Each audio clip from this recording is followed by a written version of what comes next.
Song Gi-hoon's life is falling apart. He's drowning in debt owed to loan sharks and has grown distant from his daughter and ex-wife. One day in a subway station, a well-dressed man approaches him with an unusual offer: play a simple game of tukchi for money, with the promise of even greater rewards if he participates in more high-stakes games. Desperate, Gi-hoon agrees. He is sedated and wakes up in a massive dormitory alongside 455 other people, each identified only by a number on their green tracksuits. Soon, masked guards in pink jumpsuits arrive, explaining that all the players are in severe financial trouble. The stakes are simple: win 6 games over 6 days, and the victor will receive billions of won in prize money. The games are overseen by a mysterious figure known only as the front man, who wears a black mask and controls everything from the shadows. Gi-hoon quickly forms a bond with player 001, an elderly man suffering from a brain tumor. He also recognizes 2 other players: Cho Song-hoo, a childhood friend turned investment broker, and player 067, a pickpocket who had stolen his money after a horse race win. The first game, red light, green light, begins. It's seemingly innocent until the horrifying truth is revealed. Anyone caught moving is instantly shot. Chaos erupts as half the players panic and try to escape, turning the game into a bloody massacre. With help from Song-hoo and player 199, Gi-hoon manages to stay alive and cross the finish line, narrowly escaping death. After over half the players are killed during the first game, many of the survivors demand to leave.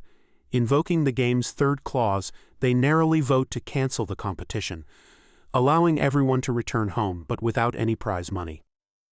Back in Seoul, Gi-hoon approaches the police, but his story is dismissed as unbelievable. Only Detective Hwang Jun-ho takes him seriously, as his brother recently disappeared after receiving the same mysterious invitation card. Soon the players are invited to rejoin the game.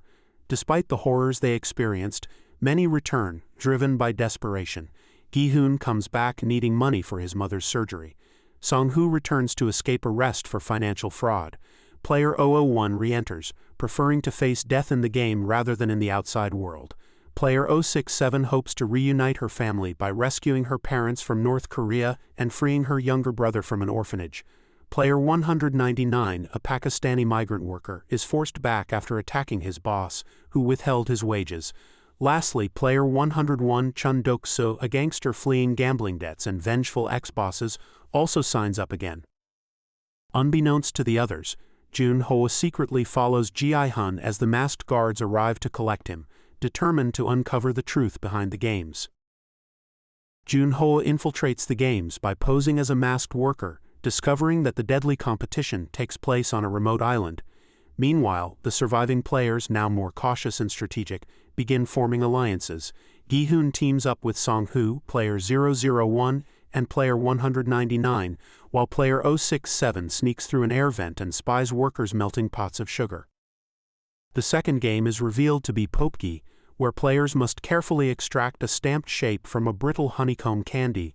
Within 10 minutes, player 67's discovery gives Song-hoo an advantage, as he recognizes the game in advance. However, he keeps the information to himself, choosing the easiest shape for his survival while leaving his teammates in the dark. Gi-hoon, unaware of the difficulty, picks an umbrella, the hardest shape. In a moment of ingenuity, he manages to complete the task by licking the back of the candy to melt it. Elsewhere, player 212, a loud and manipulative woman, smuggles a lighter into the game and uses it to help Dok-soo complete his candy. During the game, a player facing elimination takes a guard hostage, demanding answers and forcing him to remove his mask.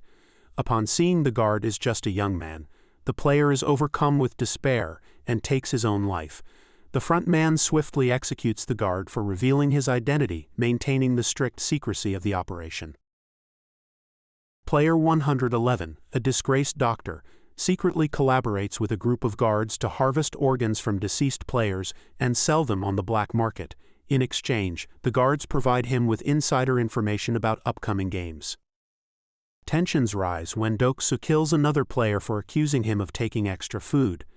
The guards do nothing to intervene, and the prize money increases with the death. Realizing they can freely eliminate others to boost the pot, Dok-soo and his gang incite a violent riot after lights out, plunging the dormitory into chaos as players turn on each other.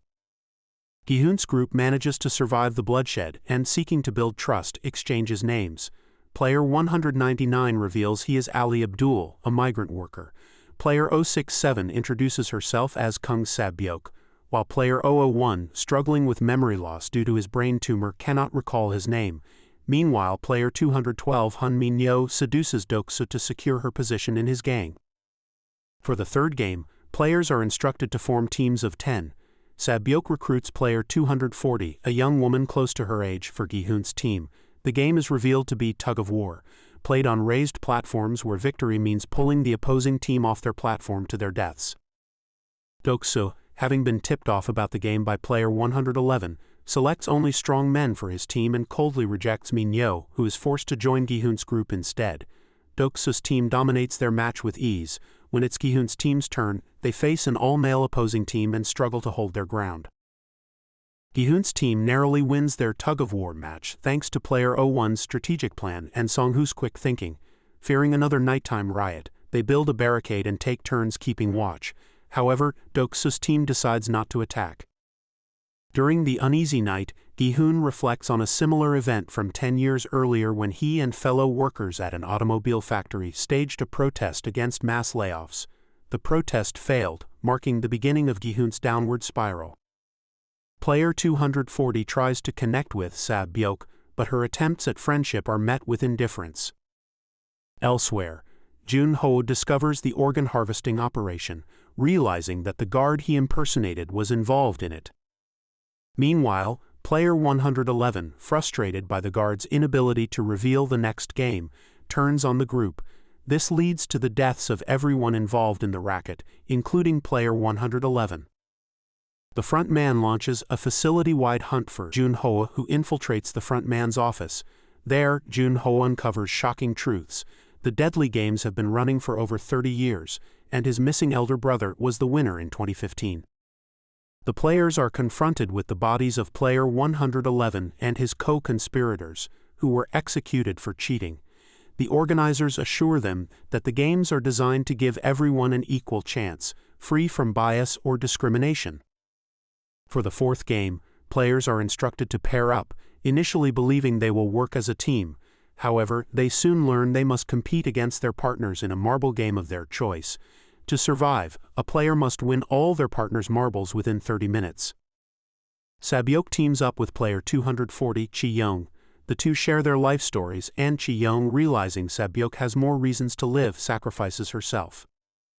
Song-hoo deceives Ali, tricking him into surrendering his marbles, and secures his own survival. Doksu easily defeats his partner and henchman, player 278. Gi-hoon faces player 001, who struggles with dementia. Gi-hoon takes advantage of this to win, only to discover that player 001, who remembers his name as Il-nam, was fully aware of the trickery. Despite this, Il-nam lets Ji-hun win, declaring him his trusted friend. Gi-hoon and Sabyok are left deeply shaken and haunted by the deaths of their friends, each grappling with the weight of their choices. The players return to discover that Min-yo, who was left without a partner during the marbles game, is still alive. Meanwhile, a group of foreign VIPs, who had been betting on the games remotely, arrive on the island to watch and wager on the upcoming rounds in person. Jun-ho, disguised as one of the masked workers, is approached by one of the VIPs with a sexual proposition. In a private room, Jun-ho overpowers the VIP, records his confession, and escapes the island with the evidence. The fifth game challenges the players to cross a narrow bridge made of 2 panel sections, where each panel is either tempered glass, capable of supporting their weight, or regular glass, which will break under pressure. As players at the front test the panels, many fall to their deaths. Doksu, unwilling to risk his life, refuses to move forward as the clock counts down, daring others to pass him. Seizing the moment for revenge, Min-yo grabs Doksu and pulls him down with her, killing them both. Player 017, an experienced glassmaker, uses his expertise to identify the tempered panels. However, the front man turns off the lights, stripping him of his advantage. With time running out, Song-hoo pushes player 017 to his death, revealing the final safe panel. Only Gi-hoon, Song-hoo, and Sabyok manage to complete the game. As they finish, the remaining bridge explodes, shattering the panels and injuring all 3 players in the blast. As the finalists, Gi-hoon, Song-hoo, and Sabyok are given formal clothes to wear. Sabyok conceals a serious stab wound she sustained during the glass bridge explosion. After a tense dinner, each player is left with a steak knife.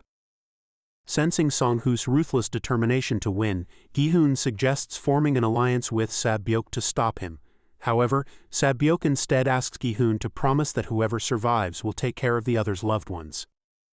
Later, as Song-hoo falls asleep, Gi-hoon considers killing him but is stopped by Sabyok, who reminds him that he is not a murderer. Sabyok's condition deteriorates rapidly, and Gi-hoon desperately calls for medical help.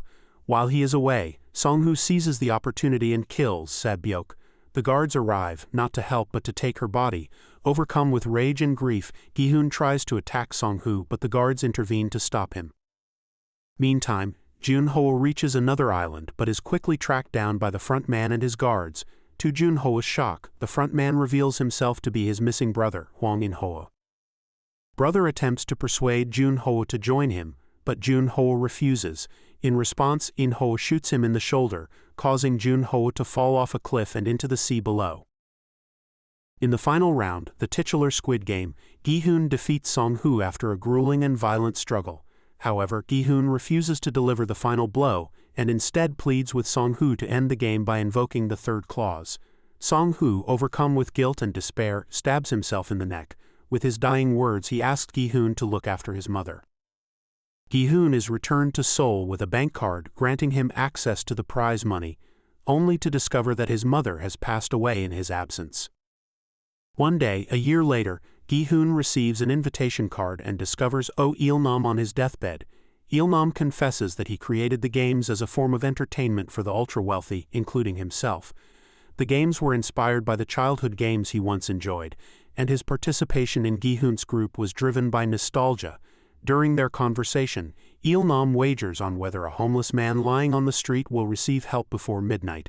The man is ultimately rescued just in time, and Il-nam dies shortly afterward. Determined to honor the memories of those who died, Gi-hoon retrieves Sabyok's younger brother and places him in the care of Song-hoo's mother, giving them a portion of the prize money to secure their future. On his way to the airport to reunite with his daughter in Los Angeles, Gi-hoon spots the same recruiter playing Dedak-ji with another desperate player. Gi-hoon intervenes, managing to take the invitation card from the player. Before boarding his flight, he calls the number on the card and demands to know who is behind the games. The front man answers, coldly instructing Gi-hoon to board the plane and move on with his life. Ignoring the command, Gi-hoon ends the call and resolutely turns back toward the terminal. Thank you for watching. Please give it a like to support us in creating more videos.